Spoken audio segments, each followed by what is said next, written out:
Halo pemirsa, selamat pagi. Apa kabar pemirsa, kita kembali berjumpa dalam program TVR 09 bersama saya Dadi Ramadan dan juga rekan saya. Saya Rina Reski, dalam 30 menit ke depan kami akan sajikan kepada Anda sejumlah berita nasional, khususnya dari sudut pandang DPR RI, sebagai referensi Anda dalam memahami dinamika politik, hukum, ekonomi, sosial, dan juga budaya di Indonesia. Dan pemirsa TVR Parlemen, inilah TVR 09 selengkapnya.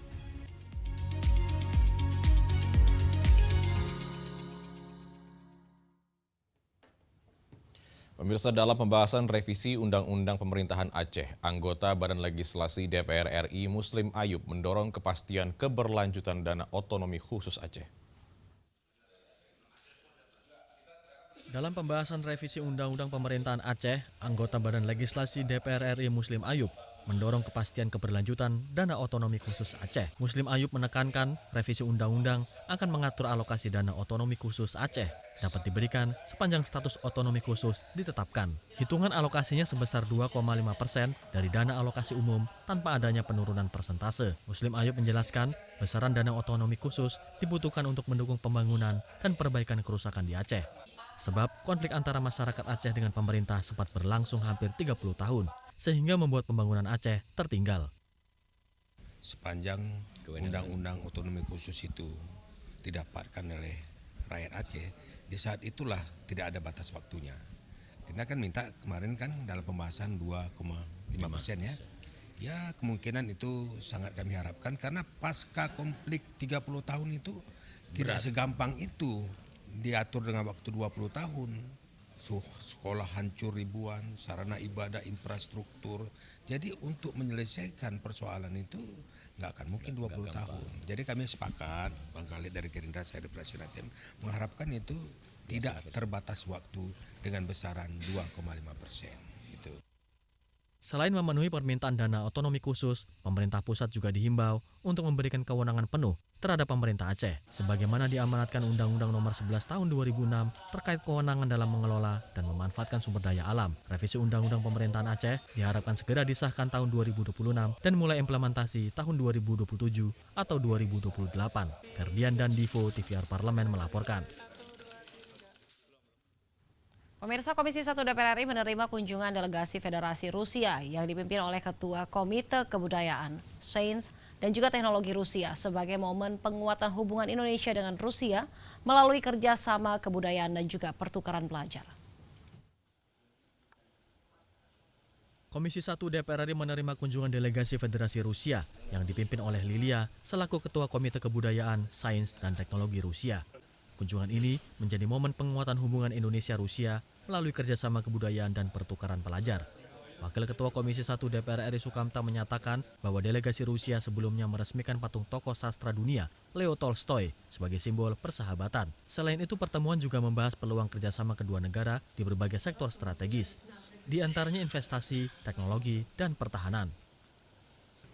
Tadi beliau barusan meresmikan patung Leo Tolstoy, salah satu tokoh penting sastra Rusia, dan itu menambah banyaknya koleksi bantuan Rusia untuk Indonesia selain yang sudah ada seperti Rumah Sakit Persahabatan dan Gelora Bung Karno ya. Nah, kami juga mendiskusikan berbagai hal terkait dengan investasi dan peluang kerjasama terutama di cyber security, alutsista dan juga investasi yang lain yang pihak Rusia menyatakan ketertarikannya untuk investasi di Indonesia. Banyak bidang yang ditawarkan tadi, ada energi, kemudian ada pertambangan, bermacam-macam.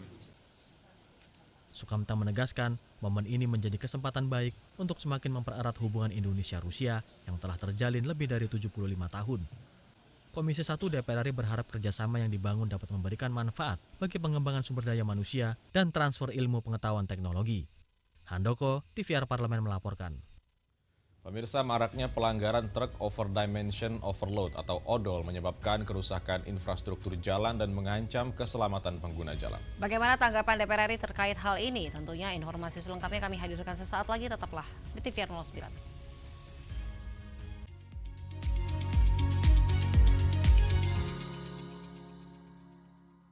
Kemarin Pak Presiden kan keinginannya membangun Betul, kereta api di luar Pulau Jawa. betul.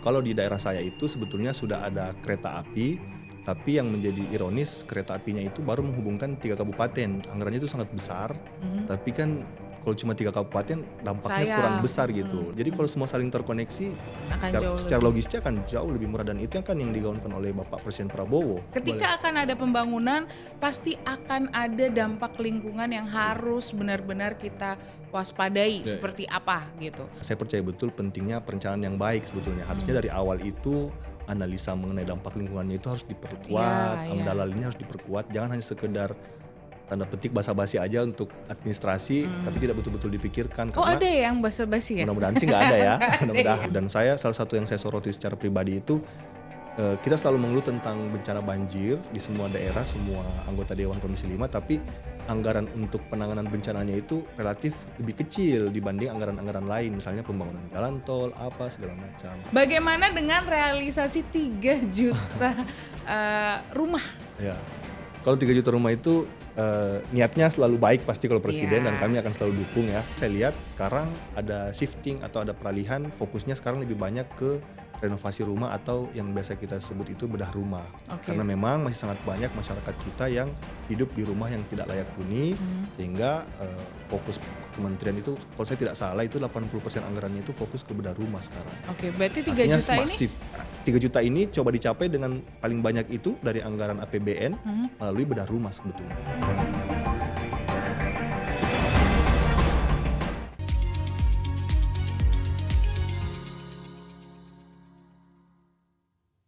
Kita kembali di TVR 09. Pemirsa, anggota Komisi 5 DPR RI Edi Purwanto mempertanyakan pengawasan pemerintah terhadap truk odol yang penanganannya tidak kunjung menunjukkan kemajuan berarti. Bahkan terjadi peningkatan jumlah pelanggaran di berbagai daerah. Maraknya pelanggaran truk over dimension overload atau odol menyebabkan kerusakan infrastruktur jalan dan mengancam keselamatan pengguna jalan. Anggota Komisi 5 DPR RI Edi Purwanto mempertanyakan pengawasan pemerintah terhadap truk odol. Pasalnya, penanganan truk odol tak kunjung menunjukkan kemajuan berarti, bahkan jumlah pelanggaran terus meningkat di berbagai daerah. Edi Purwanto menyoroti salah satu pelanggaran di Provinsi Jambi, sebuah truk yang kelebihan muatan hingga 200% masih diperbolehkan melintas. Truk tersebut bahkan dilengkapi dengan surat jalan yang dikeluarkan salah satu instansi karena tidak mengantongi STNK. Karenanya, ia meminta pemerintah segera melakukan langkah yang tepat dan terukur untuk mencegah praktik ini terus meluas. Banyak sekali temuan Pak Dirjen surat izin jalan bagi kendaraan-kendaraannya odol. Jadi dia tidak bawa STNK, alasannya sedang dalam pengurusan. Dan ada surat jalan dari institusi tertentu, sehingga dia bisa jalan. Nah, praktek ini ternyata banyak terjadi, sehingga harapan kami ini harus dilakukan langkah-langkah yang tepat dan terukur. Pak Dirjen Perhubungan Darat tentu sebagai leading sektornya di sini, Pak. Itu banyak sekali, Pak. Saya sampai cek, nanti saya tunjukin Pak fotonya aja, surat jalannya dari institusi tertentu. Padahal odolnya sampai 200%, Pak. Lebih lanjut, Edi mendesak Kementerian Perhubungan menindak tegas para pelaku, menutup celah penyalahgunaan dokumen, serta mengakhiri maraknya kendaraan odol di jalan raya. Ia menegaskan, perbaikan sistem pengawasan dan tindakan disiplin harus menjadi prioritas agar persoalan odol tidak semakin marak dan membahayakan masyarakat. Tegar Aziz, TVR Parlemen, melaporkan. Terkait tingginya kasus masyarakat kontra aparat, anggota Komisi 3 DPR RI yaitu Iwayan Sudirta menekankan pentingnya reformasi kultur dan juga struktur di institusi penegakan hukum. Tentunya guna meningkatkan kinerja penegakan hukum. Tingginya kasus masyarakat kontra aparat menjadi bukti reformasi Polri, kejaksaan, dan pengadilan harus dilakukan segera. Anggota Komisi 3 DPR RI Iwayan Sudirta menekankan pentingnya reformasi kultur dan struktur di ketiga institusi penegakan hukum tersebut untuk meningkatkan kinerja penegakan hukum. Iwayan Sudirta menilai sikap dan perilaku aparat penegak hukum di lapangan masih belum sejalan dengan semboyan institusi, yaitu berdiri bersama dan melindungi masyarakat. Karenanya, ia mendesak reformasi kultur atau budaya kemasyarakatan pada institusi penegak hukum. Selain itu, ia juga mendorong penerapan sistem merit pada tata kelola SDM agar penempatan aparat sesuai dengan hasil pemetaan potensi dan kompetensi yang dimiliki. Mereka punya semboyan, dia harus bersama rakyat, dia melindungi rakyat. Tapi kesehariannya sudah terwujud nggak itu? Bukankah sering malah rakyat berhadapan dengan aparat? Nah, berarti kan budaya melindungi masyarakatnya belum berjalan. Reformasi struktur, bagaimana personalia ini? Sudah tepat guna nggak? Sudah bekerja dengan baik nggak dia? Dari segi SDM-nya sudah memadai nggak? Kenapa fungsi tidak bisa berjalan maksimal? Berarti kan ada problem SDM dan personalia di sana. Gitu.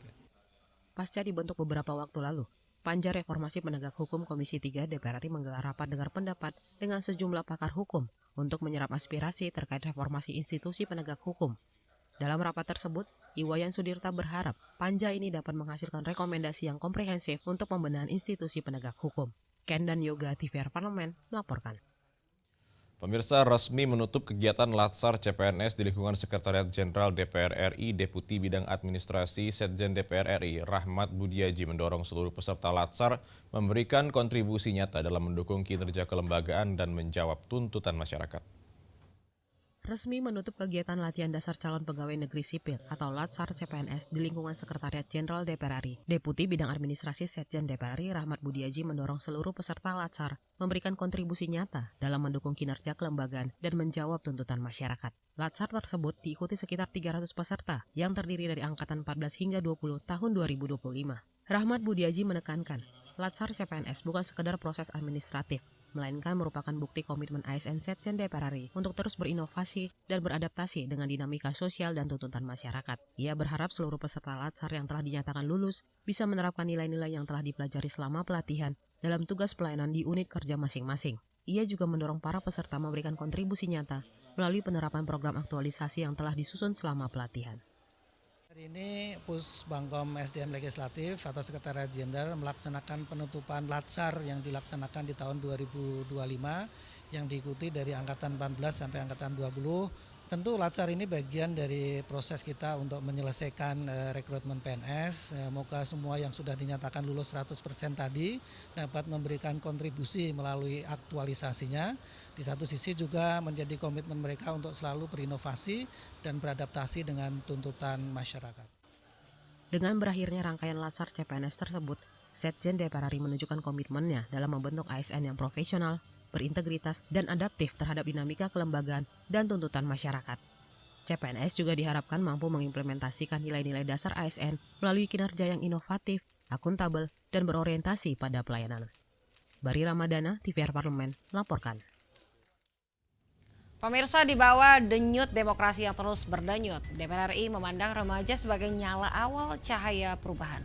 Remaja menghadirkan generasi muda melek politik sebagai ikhtiar menanamkan kesadaran sejak dini bahwa politik adalah ruang pengabdian, tempat nilai, gagasan, dan harapan bangsa dipertemukan. Informasi selengkapnya akan kami hadirkan saat lagi. Tetaplah bersama kami di TVR 09.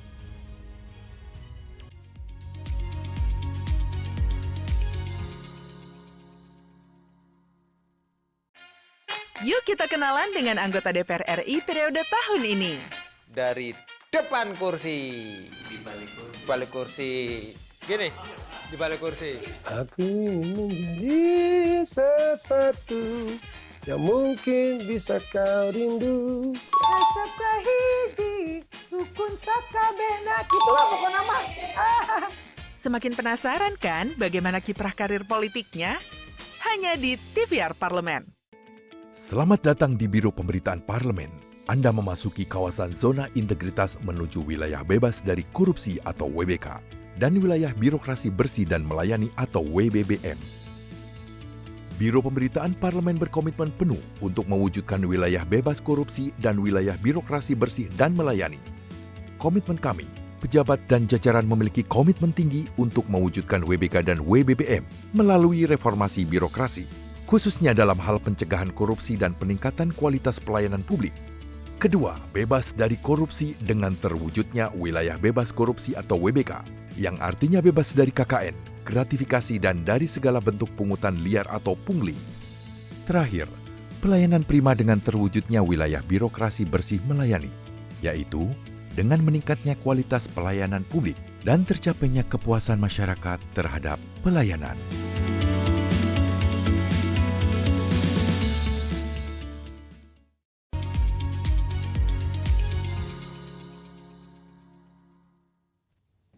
Kembali di TVR 09. Pemirsa, ketika remaja mengenal hak dan juga kewajibannya, memahami suara sebagai amanah, maka lahirlah generasi yang tak sekedar tumbuh, tetapi juga berpikir dan juga peduli pada arah negeri.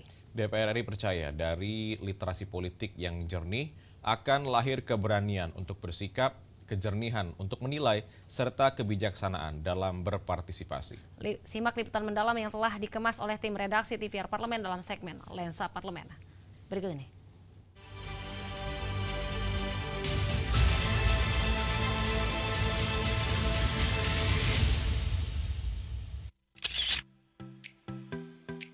Generasi muda sering dianggap kurang melek politik karena politik dinilai membosankan, rumit, atau penuh konflik.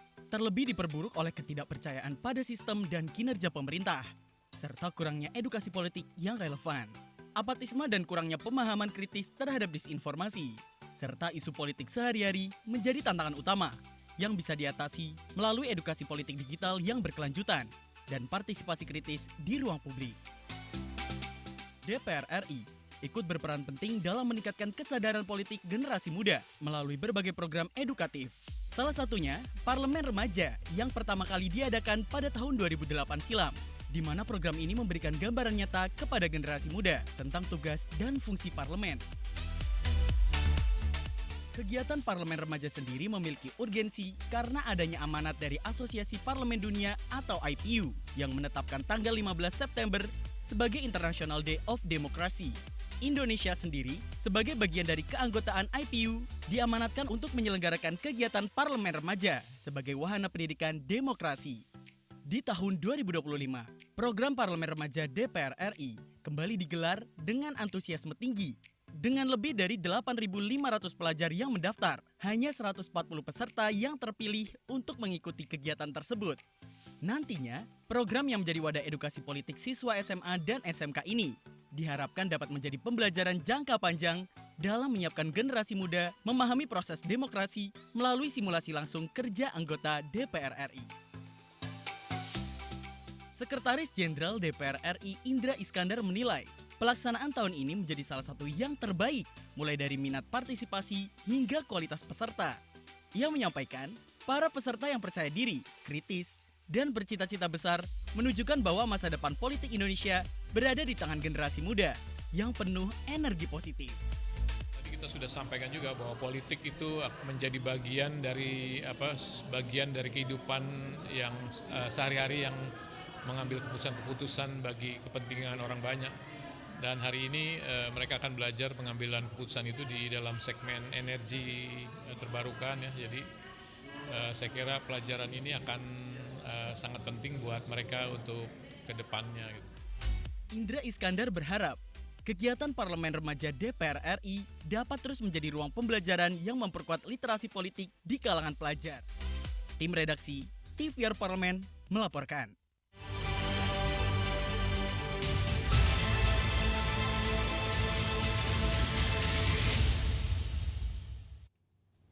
Pemirsa, Rovaniemi dikenal sebagai desa Santa Claus yang terletak di Lapland, Finlandia. Tentunya pemirsa, destinasi ini menawarkan pengalaman Natal sepanjang tahun, mulai dari rumah Santa Claus, kantor pos khusus, hingga berbagai aktivitas salju. Keunikan Rovaniemi menjadikannya salah satu destinasi wisata musim dingin paling populer di Eropa. Informasi selengkapnya akan kami hadirkan sesaat lagi. Tetaplah bersama kami di TVR 09.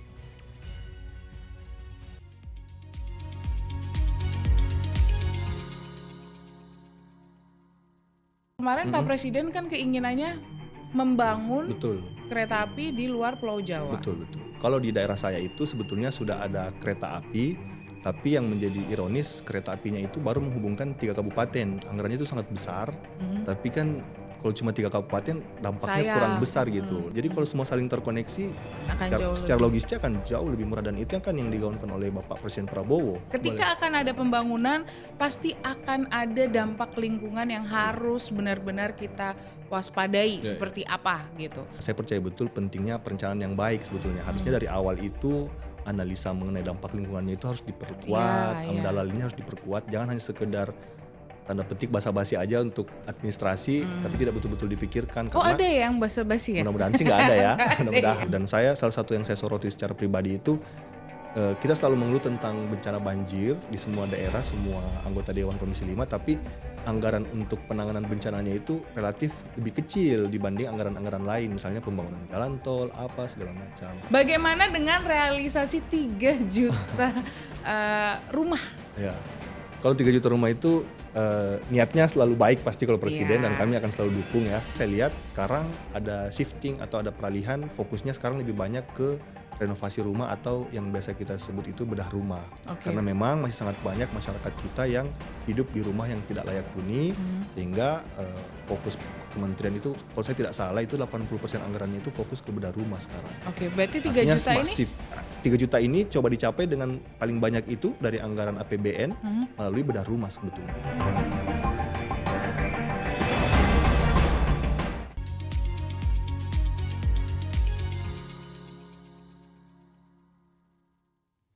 Terima kasih Anda masih menyaksikan TVR 09. Pemirsa, selain desa Santa Claus, Rovaniemi juga terkenal dengan pesona alam Arktik serta fenomena aurora yang memukau. Perpaduan antara wisata tematik dan juga keindahan alam membuat Rovaniemi menjadi destinasi yang tak terlupakan. Dan tanpa berlama-lama lagi, mari kita saksikan keunikan Rovaniemi, desa Santa Claus di Finlandia dalam segmen Intips, informasi dan tips berikut ini.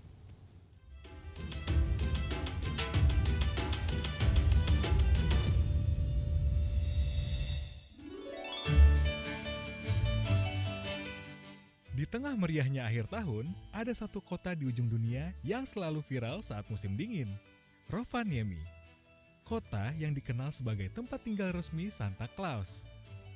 Tapi, tahukah kamu, desa Santa di sini ternyata bukan tempat tinggal asli Santa loh. Melainkan proyek pariwisata yang disiapkan secara sengaja. Pengen tahu kenapa bisa se-ikonik itu? Yuk kita telusuri. Rovaniemi pernah hampir hilang loh dari peta. 90% kotanya hancur akibat dibakar tentara Jerman pada Perang Dunia Kedua. Untuk membangunnya lagi, pemerintah Finlandia mencari cara agar daerah ini bisa ramai kembali. Daerah ini memiliki salju putih yang tebal, aurora, dan rusa kutub yang memang secara alami hidup di sana. Semuanya identik dengan Santa Claus. Pada akhirnya, muncul gagasan untuk menjadikan Rovaniemi sebagai desa tempat Santa Claus berasal. Dan proyek pariwisata ini pun akhirnya resmi dijalankan. Setiap tahun, desa ini kabarnya menerima surat dari anak-anak di seluruh dunia yang hendak mengirimkannya ke Santa Claus. Dan semua surat itu diproses oleh kantor pos Finlandia dengan cap pos khusus. Sekarang, Desa Santa menjadi salah satu atraksi paling dicari di akhir tahun. Orang-orang datang ke sana untuk bertemu Santa, melihat aurora, sampai menginap di hotel es. Dan pada akhirnya, pariwisata di sini berkembang secara pesat. Jadi, Desa Santa di Rovaniemi sebetulnya adalah tempat wisata yang dibangun dari ide sederhana. Memanfaatkan salju, aurora, serta cerita dari Santa Claus, dan sekarang desa ini menjadi tempat yang wajib dikunjungi setiap akhir tahun. Bukan karena Santa benar-benar tinggal di sana, tetapi karena desanya sendiri terlalu ajaib untuk dilewatkan. Bagaimana? Tertarik gak untuk mengajak keluarga bertemu Santa di sini?